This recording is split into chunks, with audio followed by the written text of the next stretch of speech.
Welcome to the Tribe Builders. This is the show where tribe and community leaders share their experiences to help you grow your own tribe. Our goal is to help you be a better leader, inspire more people, create the passion your community wants, and profit from the experience. Learn from others how they grew their community to thousands of members while staying focused on their core mission. Listen in as your host, Mitch Russo, author of the best-selling book Power Tribes, shares his wisdom and experience to help you create the tribe you need to fulfill your mission and create the life you love. Welcome to the Tribe Builders. Welcome to the Tribe Builders. This is the show where tribe and community leaders share their experience to help you grow your own tribe. Our goal is to help you be a better leader, inspire more people, create the passion your community wants, and profit from the experience. Now, since this is a brand new show, I want to hear from you. I want your feedback. Tell me what you like. Tell me what you want. Who are you interested in hearing from? And most importantly, what action you take from every amazing guest we speak with. Hey, it's 2020, folks. There's no time to waste. We have work to do, so let's get right to it. Today's guest is Marilynn Hughes, who created a movement around her spiritual insights and abilities. She's founded the Out of Body Travel Foundation in 2003 with a mission to reduce spiritual and physical hunger worldwide. Marilynn has written 101 books. 101 books, think about that. Wow. 40 magazines, 18 CDs, and a lot of very beautiful artwork as well. These books, along with accompanying music and art, available for free downloads. Marilynn has experienced, researched, written, and taught about out-of-body travel and mysticism since 1987, and she's created a tribe around her work. And today, Marilynn is going to tell us about her mission, how she did it, and how her members love being led by her. Marilynn, welcome to the show. Thank you, Mitch. I'm very happy to be with you today. I know, me too. But I don't really get a lot of chances to speak with people who are in your field, so I'm excited about this. So let's go back and start at the beginning. Tell me the story about how you got started, and let's lead into how your tribe got started at the same time. Okay. Well, I got started somewhere around 1987, and that would be shortly after the birth of my first child. I started having spontaneous out-of-body experiences. I started journaling about them, and within a few years, it was 1990 and 1991, my first two books were published by a traditional publisher on the subject.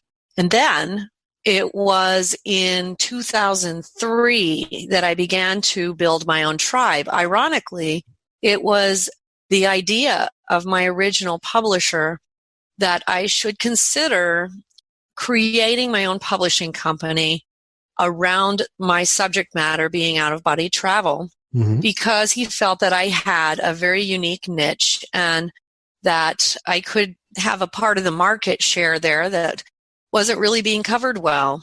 And it turned out that he was very right. So in 2003, I began, between that time, I was recording the music, getting the paintings all ready and finished and ready for upload, and re-editing all the books that I had up till that time.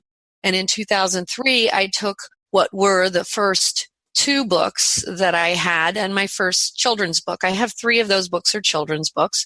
One children's book, and I published and created the Out of Body Travel Foundation. And we started at that time, literally probably with 10 people who were interested, probably, and then a few people started finding it online from my previous books that had been published. But what happened in terms of the tribe starting to build, it really was a labor of love. At that time, Oprah Winfrey was still on the air, and though I was not able to get on the show, at the time she had what she called O groups, where she allowed people to form, discussion groups on her website. And this was our first forum, and we started a little discussion group, an O group on Oprah's website, and before we knew it, we had 40 or 50 people. And we focused so much on relationship building. we really focused on caring about one another, caring about the experiences that each of the people were having, and helping one another to reach their goals. And this is what I really think was part of the key in the beginning. And I think the second part of that key was authenticity. It was so important that everything that we presented was real and authentic, and that we were coming forward as there wasn't this flash or this marketing technique. It was genuine caring about one another. We started with offering the free downloads of the books because at that time, besides the fact that I had a mystical experience, an out-of-body experience, which was very specific, where the prophets, saints, mystics, and sages were surrounding me from all world religions, and not from world religions, but from throughout time. So literally hundreds of them. And they told me everything needs to be available for free download, and you will do $1 upmark on the cost of the print books. And so I obeyed that directive. But it was also, just even looking at it from the ground view, at that time, there were a lot of people in the world who could not get their hands on these materials in any other way. They lived in countries where they could not afford a computer at that time. People were using internet cafes. People in third world countries, and even in a lot of countries that were still real, and we still have a few of them, but back then it was much worse. Places where if people tried to order something, it was literally dangerous to their lives to do that. But we also had the restrictions of the printing industry at the time. Even at that time, Amazon was only printing on one continent, whereas now they have printers scattered all over the globe on separate continents. I remember it being such a big deal when Amazon came up with the idea to open up printing companies on every continent, because it dramatically reduced shipping rates for our customers overseas. Whereas it used to cost $50 to ship a book, it went down to $5.99 or something. So there's a lot of things that changed over the years, but it started with, being real, being authentic, and genuinely caring about one another, and slowly building over time that social media presence. So we started with 40 or 50 in that O group, and transferred to a Yahoo group. And then we moved into what at the time was called a Ning group. And we built up at that time to about 11,000 members of that group. And that was similarly continuing to really show caring. And we could all very interested in making sure our members felt the warmth and the caring from the tribe. And, and they did, and so the people continued to come. It was also really important, just from the, the nuts and bolts, the search word configurations, and learning more and more about the search engines. So the websites and the forums, and then the continuing social network presences would become searchable. And, and today we are at 1,033,000 on Facebook, and we have somewhere over 2,030,000 visitors to our site. Yeah, that's absolutely incredible. I don't think I've spoken with anyone who's had a tribe that big, particularly around a topic as obscure as yours. So let's go back a step here. What would you say would be the core mission of your group or your tribe? The core mission really comes back to, our mission statement states that our goal is to reduce spiritual hunger worldwide. That came from something that Mother Teresa had said shortly before her death, when she observed that spiritual hunger in the West was, in her point of view, much more serious than the physical poverty in the East. And when I heard that, I was like, we need to address spiritual hunger. And that's why it's like we need to bring spiritual substance into the hands of anyone who wishes to partake of it. But our goal, it's grown, it's changed, it's expanded over the years. but generally it is to help souls who want to search, expand, and understand the deeper significance of what their lives mean here on earth and what they can do to deepen it. That sounds almost like the mission statement of every religion on the face of the planet. Right? Wouldn't you agree? Well, to some extent, that can be the case. However, this is really the difference, I'll say, without in any way intending to be disrespectful to religion, because again, want to make sure, I studied the ancient sacred texts of the world religions and not world religions. Ancient sacred texts don't necessarily have to be attached to world religions, but True. Oftentimes they are, but they're not always. And I have deep, deep respect for all of the religions of the world because I've studied most of them deeply. And so it's a very deep, holy regard that I have. But I would say what is very different about the Out-of-Body Travel Foundation is that we are actually doing that. Whereas one of the things that happens, one of the books I wrote was called Near-Death and Out-of-Body Experiences of the Prophets, Saints, Mystics, and Sages in World Religion. And I wrote it because I wanted people to see that every world religion was born on a revelatory moment, which was an out-of-body experience. And what happens is this great moment of revelation becomes compartmentalized into a very physical device on the ground and becomes a set of rules and laws, and people try to manage it. And literally, they're trying to put God in a flask. Mm-hmm. Right. And what happens, the difference between like your typical religious practice versus your mystical practice is a religious practice is going to be a God in the flask kind of practice. Mm-hmm. Whereas when you take it and you take the mystics from all the world religions, they were not about flasks. They understood God's omnipotence, his omnipresence, and that God is so much bigger than any of us know or can even possibly understand. And so the mystics actually wanted to get to know God as he is, not as our simple human minds might conceive him to be. And so at the Out-of-Body Travel Foundation, the people who come to us are looking to experience God in a very interior way, where God has an opportunity to reveal himself to them. And so it really is very different, even though that's absolutely true. That might be part of the stated intention.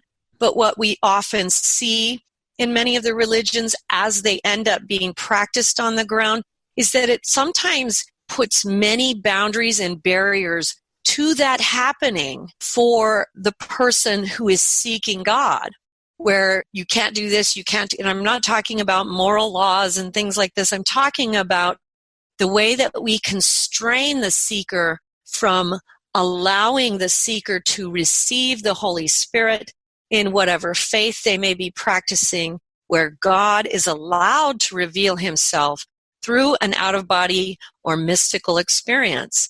And we let God decide how he's going to do that individually within us. And then when we do that, we are literally blown away because we can't conceive of it.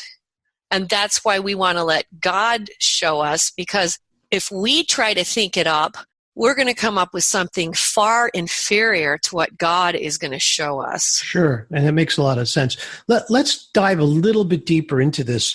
Are you saying that you've developed a process that anybody can follow to have their physical body in one place and their spirit in another? I'm saying that most people have this capability, and ironically, I'm going to take it a little further.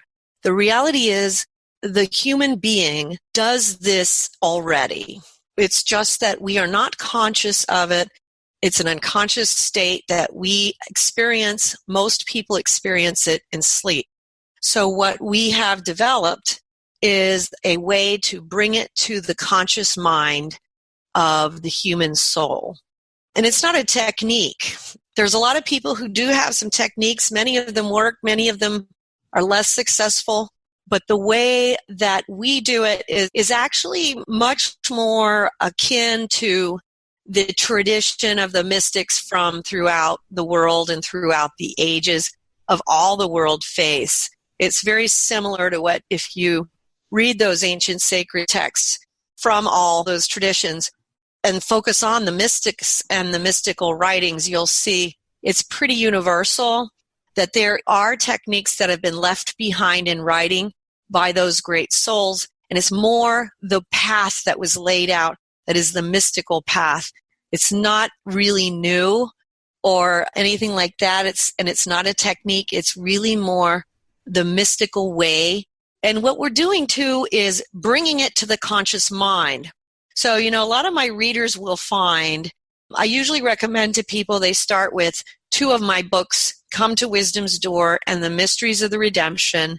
And we just released a book called The Dialogues with a Mystic. That one's also a good one to start out with, because that is now, it's a guide of what I do with my spiritual counseling clients. So that helps people to experience that process as if they're doing it one-on-one with me. But what those books do, Come to Wisdom's Door, teaches you and demonstrates to you some of the basic information you need to know about what you're going to experience in these things, and some of the basic things and mindsets that you need to take a look at, the things that you need to adjust in your thinking to make you more receptive to receiving the experience.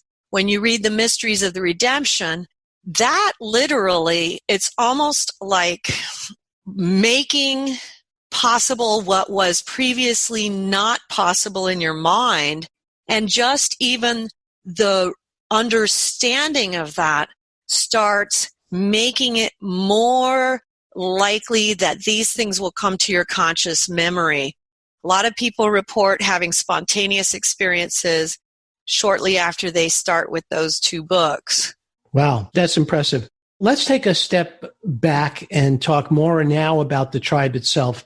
Is it entirely based on Facebook? I know that you mentioned one other social media platform. How many social media platforms are you present on? And tell me about the work that you do to maintain those. Let's see. I have probably about 10 to 15 social media platforms. I try to maintain as many as I'm able to, as many as I'm aware of, as they come and go.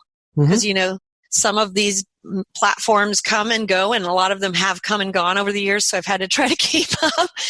And what I'll generally try to do is when I'm announcing something or releasing something, I have bookmarks of where I have my social networks, where I can release it on all the social media sites right one after another. At one point, I had used a program that allowed it to release them automatically to all the sites, but not, in one fell swoop. But I found that was not as visually appealing in my view, because each of the sites has such different parameters, and it was even though it was a little bit more time consuming, it was more effective to do each site individually just to make sure the visual was correct. And, because sometimes it's slightly different for each one, that you want to make an adjustment. So do you do this by yourself, or do you have a VA or any other form of social media management people? Or you said that you don't use software anymore, which means you're doing it all manual. Is it just you, or do you have help with that as well? It's me. Okay. I do have some people. We have a Facebook forum, and that's attached to our page. So we have a lot of activity on that very large page. So we have probably about 15 moderators who help me moderate. And I have about 2 people there who also help me to post things on those particular pages.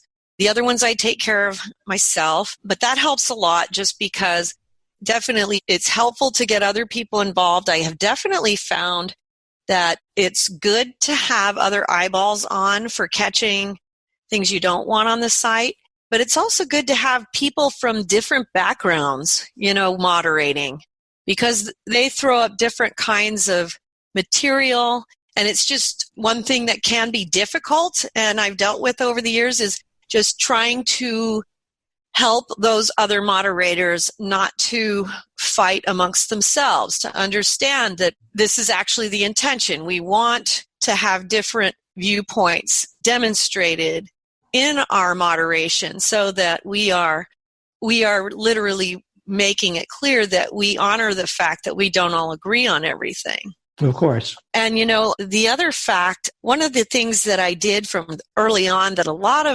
I've noticed a lot of people don't do is I have always been very welcoming, and I encourage it, that other people in my field post things or share on my Facebook pages and my forums about what they're doing. Because whereas I've seen sometimes people think that this is, don't do that because it's competition. But what I've found is that my audience appreciates that I think of what they want, which is that they would like to hear about other things that also might help them. Of course. That makes a lot of sense. Mm-hmm. So out of curiosity, do you communicate with your members in a specific way on a regular day and time? Do you create broadcasts at different times, or is it a little bit more casual than that? We used to do, it's interesting because you talk about beginning to what we do now. Mm-hmm. In the beginning, we did some, at that time, live chats were popular. We did some live chats. They liked that a lot. Mm-hmm. And then we didn't necessarily do those anymore over time, but what we've morphed into a lot of different things over the years. But right now, I'd say what we've got, I put up a Q&A channel. We have a running YouTube channel, our main channel, mm-hmm. and I put up a Q&A channel so that all the questions that people were sending in to me, I could answer on video and just have all these questions, because literally a lot of the questions I get can be asked hundreds of times by different people. Mm-hmm. So now we have the Q&A channel with, about 100 questions. And then when I get more, I just go on there and throw up some more questions, and people love that. And then we just recently did vignettes with Mystic Marilynn Hughes, which my producer, Brian Malum, is being very kind to produce. And he's taking audio from interviews that I've done with him. We do as on a podcast we've just begun. And he's producing these 2, 3, 4-minute outtakes with beautiful video footage on different subjects that we cover and he asks me about. And people are really liking those even better. And I've had a lot of video content that I put up. Mm-hmm. And I find that what I have found is that when I tried to do like the live events, people didn't seem as responsive to that as they do to having the access to the video coverage of things whenever it's good for them. So we have a lot of, we've got all the appearances that I've done up on the YouTube channel, all my television appearances. I was involved in a documentary film that was released in 2012. It's very helpful. People like that. But I also have put up videos with some things like how to have an out-of-body experience, some of the things that you need to do to prepare, and some other things that are on the websites as well. So I try to put up content that I think will help them, but they seem to like it best when they can consume it when they have time to do so. Of course. Listeners, we are talking to Marilynn Hughes. She is the creator of the Out of Body Travel Foundation and has built a tribe of over 1 million people who follow her on social media. You can see every word we said today in full transcription format at thetribebuilders.com. Go to Marilynn Hughes show page, and there everything will be. Now, Marilynn, of course, I think the goal of any individual and any tribe is to be able to support itself. So that always comes down to a topic that's sometimes difficult for people to articulate, and that is, how do you make money? How do you finance your own growth? And of course, how do you pay yourself? What is the monetization model for your tribe? Well, we have all of the books are available in paperback. We used to sell hardcover as well. but found that that was not a good stream to keep maintaining. So we took that out. We have paperback. We have all of our books available in Audible and in every format available on digital books. People seem to be very interested right now in the Audible format. I do spiritual counseling, which is, at the website. If you look at the sub-menu of the Out of Body Travel homepage, you can see the spiritual counseling. That's where people sign up. So I do spiritual counseling. We do separate projects that people will agree to donate to the foundation for. Mm-hmm. One of the things that I often do, I get involved in separate projects. Like, for instance, this one is not in production yet, but it's in the screenwriting stage. So we are working towards putting my first book that was released in 2003, The Mysteries of the Redemption, into a 5-season series on Netflix, which would be an income stream then for everything else that we do. Sure. And is that underway, or is that something you're hoping to do? That is, the scripts have been written and the producer is working on funding. And so, with projects like those, you just kind of got to wait and see if it will get to production. You know what I mean? I do. I completely understand. Yes. So let's go back to the idea of building a tribe. Since you've kind of an expert in it after all these years, what advice would you give to somebody else about this process when it comes to supporting their business? So, for example, should somebody have a product or service to sell before they begin to build their tribe? I do think you want to have a product or service, in my own view. Even if that's you, if you're selling your own service, but you want to have something if you're going to build a tribe, something that you are offering, whether it be something that is your passion, that you're passionate about, that you are building a tribe for. Mm-hmm. And, a product, a book, or a service, in my case, it's spiritual counseling, can be a book, CD, or I don't know, but there's obviously other products as well. Mm-hmm. I do think that that's helpful. You want to have a really clear understanding and idea of why you want to build the tribe, because you don't want to just build a tribe just to build one. You have to be passionate about why you're doing it, because that's what gives you the longevity, and that's what gets you up every day doing the work that's required to build it, is that purpose behind it. So I do think having a well-defined goal, but even in my case, my situation started out with a simple 5-page website, and I had 2 books, a children's book, and that's where it began. You can start with something small, but have in your mind the master plan of something bigger. But you want to start with something. Even with the music and stuff and the art and the paintings, I'd been working on those for 5-10 years before 2003. So I had a lot of stuff that was literally ripe and ready to pick when the foundation was begun. And so there were a lot of things that were falling in place to make it a good time for it to happen. I do think you want to have some very clear reasoning behind it. Sure. And what you're basically saying is, hey, have a purpose, do some planning in advance, have some products ready to go, and then get people to be passionate about your mission so that they can join your tribe and follow you. That's what I'm hearing. Yeah, and if you have a product of some kind, you want it to be something you really care about. Of course. So let's look out into the future. I don't know if in your travels you can see the future, but in this case, I'm asking you to think about it and share with us what your world looks like 2 years from now.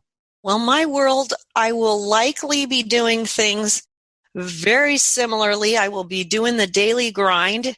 In terms of, when I say the daily grind, I don't really feel it's a grind, but it's the same things. I'm doing the same things now that I did 15 years ago. Mm-hmm. It's just being diligent about doing it every single day. But that's what creates the momentum.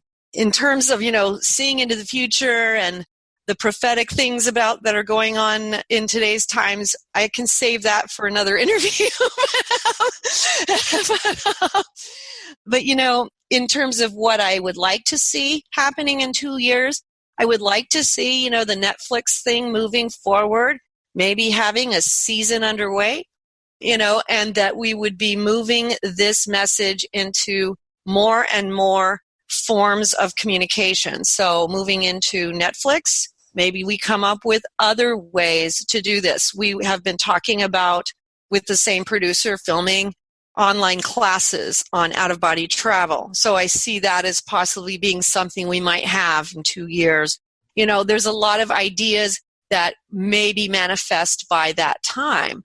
And this is one thing I would suggest to your listeners is this kind of a project of tribe building is that there are always ideas coming in, and you want to always be feeding it, just like a plant, because that's how your garden is going to grow.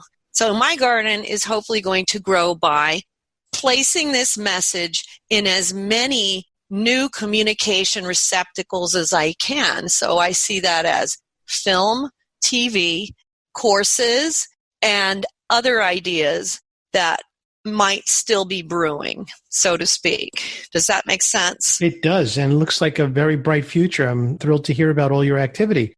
Final question is about taking the first step. There are a lot of people who have a passion about something, a lot of people who might even have a product, but they don't quite know how to take that first step to build or even grow their own tribe. What would you advise?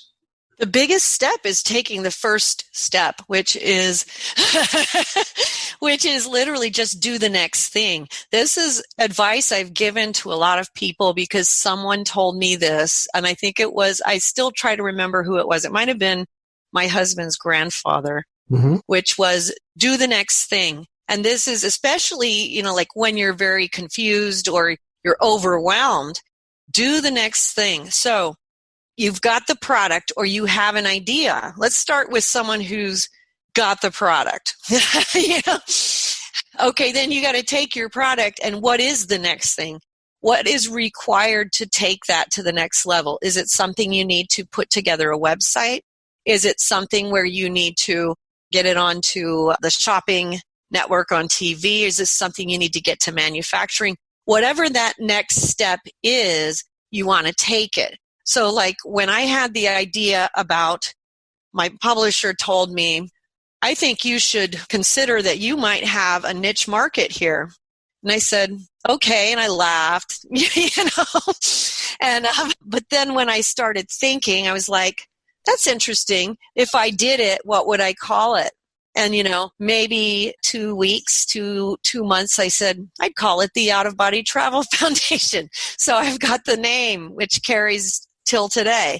And then it was like, okay. And you have to remember that, this was when the internet was just being born. So I'm coming out of the time when we used to use these metal plates to publish books. And so I'm like, okay, well, what would I do if I were going to do that? And it's like, I guess I would build a website. Okay. And so I did that, and then it was like I had to learn, okay, well, it looks like there's this new thing called print on demand. I guess I better learn about it. So it's really kind of like taking those steps, one step at a time. So I had to learn about it. It was like I had to learn how to do a PDF. I had to learn, I had to relearn publishing, frankly, too. But it was, so much easier after that. It was a lot easier. Of course. Had to learn a lot of new programs to learn to work with the web. But that would be like the process that I went through. It was like, do the next thing. Some of the next things were, in my case, so it was figuring out, okay, so if I'm going to publish the book, what are the formats that I have to get these files into to make them publishable? So then I had to learn, okay, I've got to get this into a 6x9 format with this amount of bleed and these kinds of gutters and things like this, and I can only use this font. And so, I have to take a manuscript and now turn it into a print-on-demand document. There were also things like I had my music and my art. Well, then I have to get that art photographed, and I have to figure out what a JPEG is and make it, computer-friendly. with the musical stuff, I had to take my tracks and take it to an actual recording studio so they could mix them down into what would be considered an acceptable studio format for putting up online. So there were a lot of these, the next steps, the next thing that went into just before I would even, say, okay, I founded it in 2003, And so that's what I would ask people to go through that thought process with. And, and so then it was the website, put the books up, figuring out how to make them available. And then it's always, what is the next thing? And so there's always a next thing. And you want to always be looking for the next thing as well as, like I mentioned to you, with the Netflix and the courses. And I always keep that area open and whatever that next thing is going to be, because that might come to me or someone may suggest it to me 2 hours from now, the next thing. Sure. Well, Marilynn, it's been a delight chatting with you about your work and about how you build your incredible tribe. Listeners, Marilynn has made some incredible free gifts available to you. If you go to outofbodytravel.org, you'll be able to download all of her creative output for free, her books and music and art. And by all means, go do that, understand what she's doing, and become a member of her tribe and observe what she's doing, because she's doing it right. Marilynn, thank you again for your time today, and I wish you the best of luck, and I can't wait to talk to you again soon. Oh, thank you so much, Mitch. This has been really nice to talk with you. You've been listening to The Tribe Builders with your host, best-selling author Mitch Russo. To explore the library of all of Mitch's podcasts on business and tribe building, go to MitchRusso.com. Access the extensive library of interviews and articles, all there to help you create the business of your dreams. We can't wait to see you again soon.